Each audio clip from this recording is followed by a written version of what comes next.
Bienvenue sur Top Invest, la chaîne des top d'investissement. Ici, on parle essentiellement d'entreprises de qualité. Avons-nous une opportunité d'investissement sur Toyota Motor? C'est la question à laquelle on va essayer de répondre en se basant sur les états financiers de la compagnie. Donc, ceci représente uniquement mon point de vue et non un conseil d'investissement. Et comme d'habitude, je me réserve le droit de me tromper. Ici, nous avons une compagnie automobile. Nous voyons ici que les revenus sont à peu près croissants.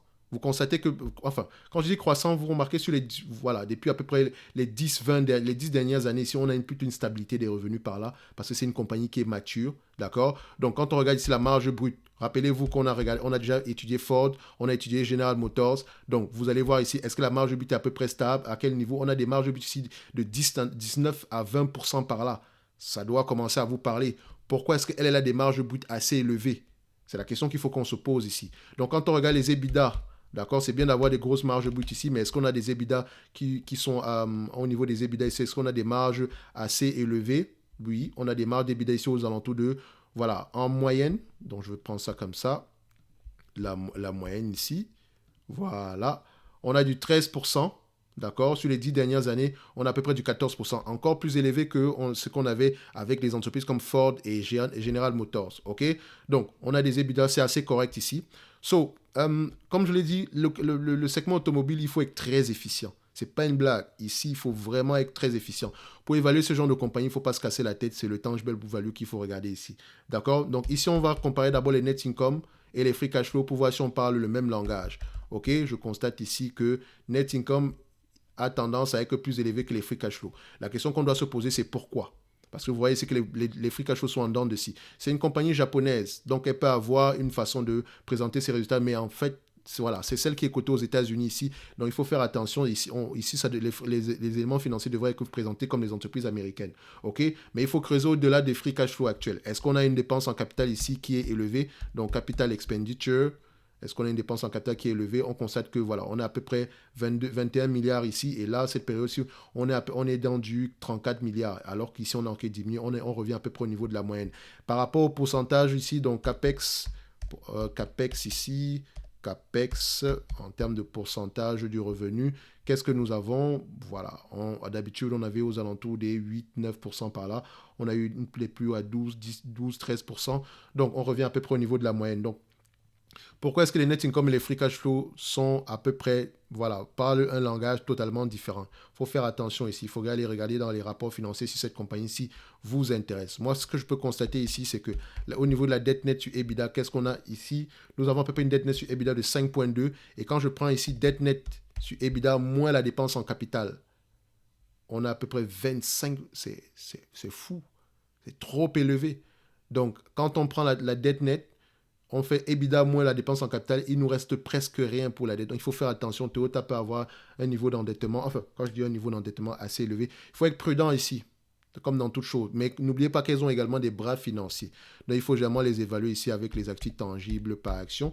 Également, il faut prendre le return on equity. C'est très important dans ce genre de compagnie ici. Sinon, le return on Total Capital Employed ou bien le ROIC si vous voulez. Donc, ça à vous de voir de ce côté-là. Mais vous prenez ici les actifs tangibles, les actifs tangibles ici en termes de volume, vous voyez que ça augmente année après année. D'accord? Année après année, ça augmente. On a à peu près à 185 milliards en date d'aujourd'hui. Donc, quelqu'un qui aimerait payer cette entreprise ne doit pas donner plus de 185 milliards. D'accord? En date d'aujourd'hui, la capitalisation boursière est aux alentours de 184 milliards. Donc, on est correctement évalué en date d'aujourd'hui. Mais si vous allez regarder le tangible book value par action sur ce logiciel-ci, vous allez voir ceci, 13 dollars l'action. Or, c'est 135 dollars l'action ici aujourd'hui. D'accord? Tout simplement parce que je pense qu'il y a une erreur de calcul au niveau du dénominateur ici. OK? Parce que quand on va prendre les price to tangible book value, vous voyez qu'on est aux alentours de 1 en date d'aujourd'hui. Et en moyenne, le marché paye combien de fois ici? Voilà, le marché paye en moyenne 1,4 fois.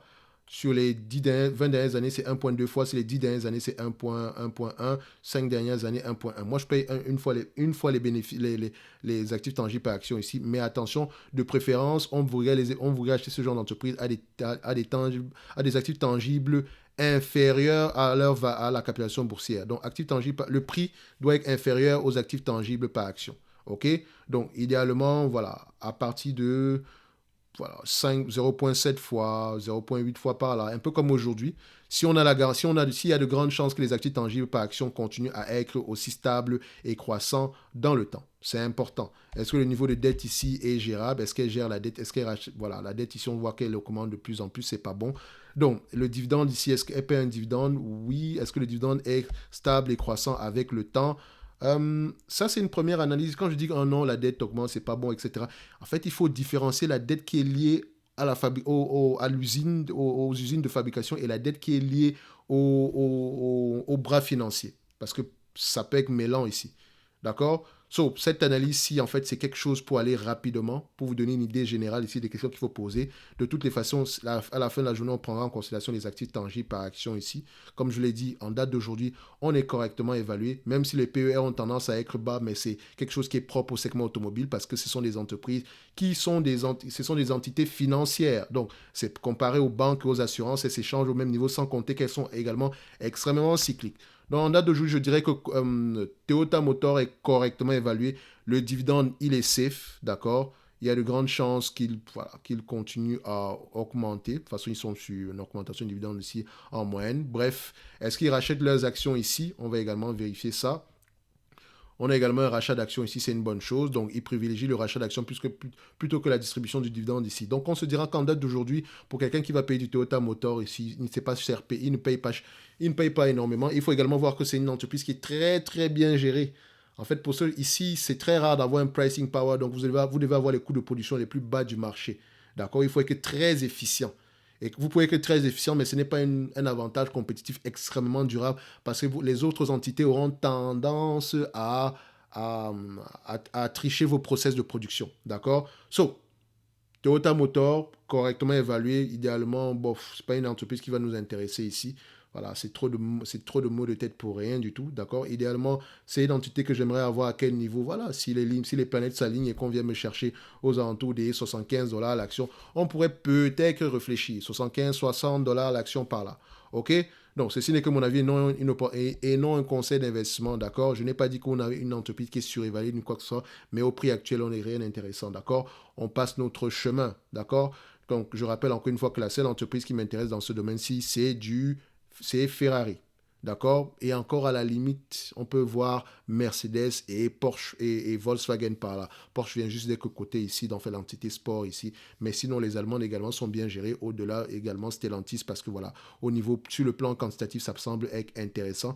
Donc, ça reste que c'est un secteur assez compliqué.